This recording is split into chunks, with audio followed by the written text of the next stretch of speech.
Hi, everyone. I'm Anne-Marie Green. And I'm Vladimir Dutte. Thanks for joining us. We are now hearing from what the Orlando gunman told police during his deadly siege.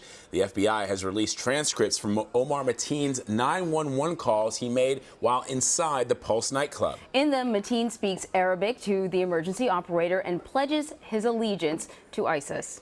CBS News Justice reporter Paula Reid has been going through the transcript. In fact, I want to talk a little bit about that, Paula. We said that he pledged allegiance to ISIS, but there are certain portions of this transcript where they did not put ISIS. They deliberately avoided naming who or what organization he was pledging allegiance to.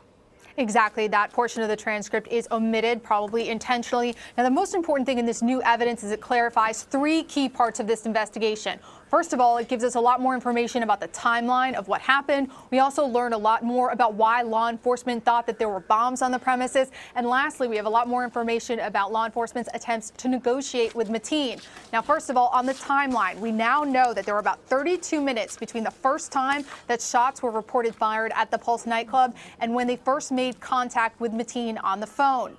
When it comes to bombs, for a long time, we have heard that it was people inside the Pulse nightclub that were saying he was putting on bomb vests. There were people who had bombs there. But now we know he was the one telling the 911 operators that there was a vehicle outside with bombs, that he also had explosive material. And lastly, we now know that there were 3 calls made with the negotiations team, communicated with Mateen. That is new. Previously, we only thought that there were 3 calls total made from the scene with Mateen. Now we know there were at least 4 calls that were made between Mateen and law enforcement. And Paula, in the 911 transcripts just released that we have right here, he also talks about putting 4 vests with bombs on victims within 15 minutes. Again, some people have wondered why it took a bit of time for police and first responders to actually break through that wall in the club.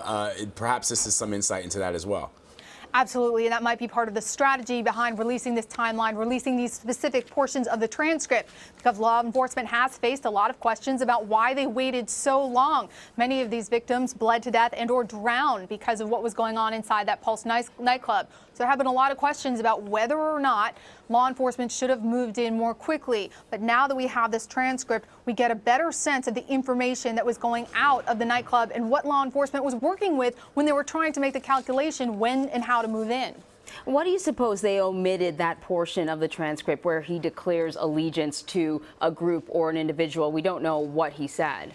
Well, they don't want to help amplify the message for any terrorist organization. One of the curious things about Mateen is that he discusses many different groups, some with conflicting agendas. At one point, he endorsed someone who supported Hezbollah. Then he also talked about the Boston Marathon bombers who were not inspired or directed by ISIS. Then he also talks about the Islamic State. So I'm sure in this transcript, they made an intentional move to omit that so as not to further amplify this call, this siren song, as Director Comey refers to it, to ISIS supporters. Paula, we're looking at a picture right now of the killer and his wife. We know that she has been under investigation. What more are we learning about that?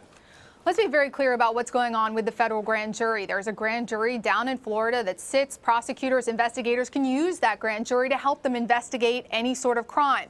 The grand jury is not specifically for his wife, but prosecutors and investigators are using the grand jury to help them get subpoenas to continue to investigate anyone who may have been involved or had knowledge of this crime. She is under investigation, but she has not been charged at this time.